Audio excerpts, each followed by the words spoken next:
Ya, pemirsa, perdagangan saham di Bursa Efek Indonesia baru saja berakhir. Kita akan membahasnya bersama analis Ciptadana Sekuritas. Untuk membahas bagaimana pergerakan IHSG sepanjang hari ini, kita sudah terhubung bersama Fahrezi Fahalmesta, Equity Research Analyst dari Ciptadana Sekuritas.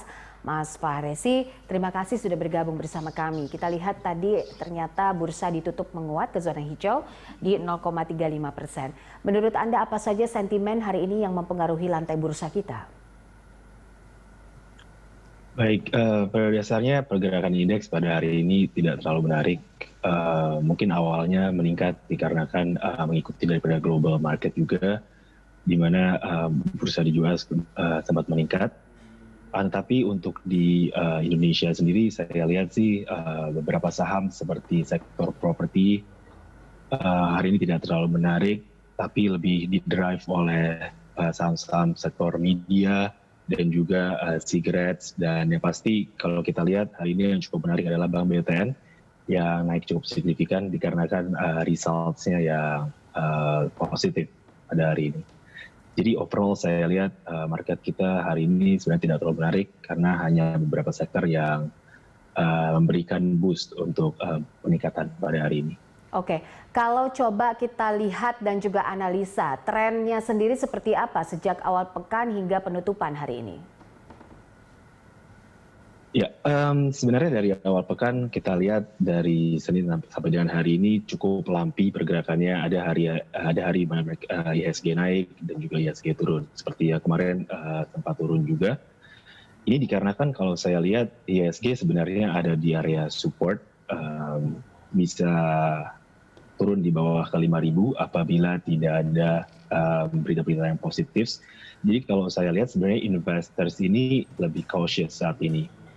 Apakah mereka mau take position untuk kedepannya atau tidak. Dikarenakan kalau saya lihat juga ini sudah masuk season daripada earnings release dan kalau kita lihat masih ada possibilities di mana earnings daripada perusahaan-perusahaan tidak terlalu menarik. Jadinya untuk tren daripada minggu ini sebenarnya saya lihat lebih sideways saja sih untuk IHSG. Oke, kita tahu bahwa yang berkembang saat ini adalah soal remdesivir ya, yang katanya disetujui sebagai obat COVID-19. Nah, ini bagaimana sampai saat ini pasar merespon soal ini? Baik, kalau saya lihat bagaimana respon pasar terhadap anti-COVID-19, sebenarnya government juga sudah memberikan kejelasan di mana pada saat ini sebenarnya belum ada dan mereka juga masih akan uji klinis yang mana kemungkinan besar di November dan juga Desember. Akan tetapi kita belum ada titik terang mengenai obat daripada COVID-19 ini. Jadi kalau saya lihat investors masih belum punya sebuah keyakinan terhadap antidotnya. Dan salah satu yang menurut saya menarik adalah seperti tadi daripada debat di US, Joe Biden juga mengatakan bahwa the worst is yet to come, yang mana berarti masih akan ada saat-saat buruk di kedepannya nanti. Jadi ya kalau saya lihat harusnya investors juga masih belum punya sebuah keyakinan untuk melakukan investasi yang cukup besar. Oke, kalau kita bicara soal ini, pekan depan kan akan ada libur panjang begitu ya. Kemudian juga jelang Pilpres Amerika Serikat sendiri. Anda melihatnya apakah nanti akan ada profit taking agresif atau seperti apa analisanya? Iya, baik.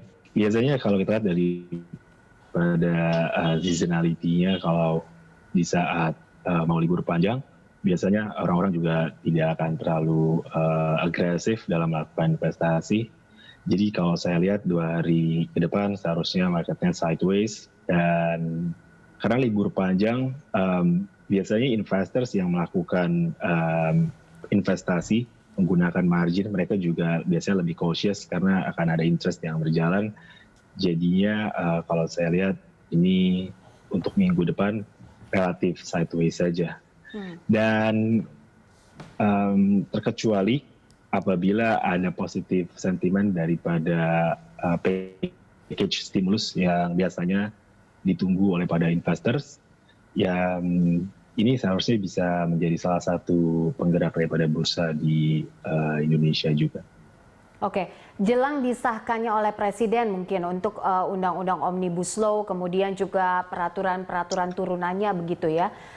Sampai saat ini apakah isu ini masih terus berkembang dan juga bisa menjadi perhatian investor di lantai bursa? Dan seperti apa sektor-sektor yang mungkin tidak cukup terdisrupsi begitu ketika pandemi ini berlangsung? Baik, kalau saya lihat mengenai Omnibus Law, seharusnya investors juga sudah price in berita daripada Omnibus Law, dan memang cukup mixed bag view-nya adalah ada yang positif, ada juga yang negatif. Tapi terkait dengan bursa kita dan sektor-sektor apa yang mungkin lebih relatif kecil impact-nya, kalau saya lihat sih seharusnya sektor-sektor seperti consumers dan juga banks dan telco sectors itu adalah sektor-sektor yang memang purely mereka juga defensif. Jadi seharusnya kalau saya lihat seharusnya 3 sektor ini bisa menjadi salah satu safe bet atau investasi yang cukup aman di saat pandemik seperti ini, dikarenakan nature daripada bisnisnya sendiri memang sudah lebih aman ketimbang yang lain yang mungkin lebih terimpact oleh seasonality atau benar-benar terimpact demand-nya oleh COVID-19. Oke, untuk emiten pertambangan sendiri kan ada juga informasi soal instruksi Presiden Jokowi soal percepatan peningkatan nilai tambah ini dari batu bara.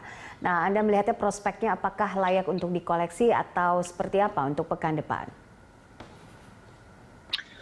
Oke, basically kita lihat kalau untuk pertambangan dalam beberapa hari terakhir ini harganya cukup tertekan seperti Adaro, PTBA dan juga ITMG. Memang kalau saya lihat Pak Jokowi cukup fokus, mereka oversee bagaimana keadaan daripada sektor pertambangan, tapi kita belum melihat aksi konkretnya dan bagaimana impact-nya itu sendiri. Jadi seharusnya investors juga masih akan measure, masih akan melakukan analisa dan perhitungan bagaimana impact ke depannya. Walaupun ada percepatan untuk meningkatkan value added daripada sektor pertambangan itu sendiri. Ya, jadi seperti itu untuk pertambangan. Baik, untuk level resisten dan juga support untuk pekan depan, dan apakah IHSG kita masih bisa berada di zona hijau jelang long weekend akhir pekan?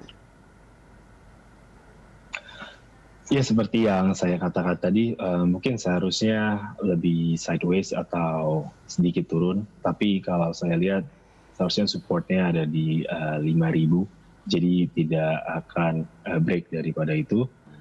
Dan seharusnya untuk resistance-nya sendiri ada di sekitar 5.100 sampai dengan 5.150.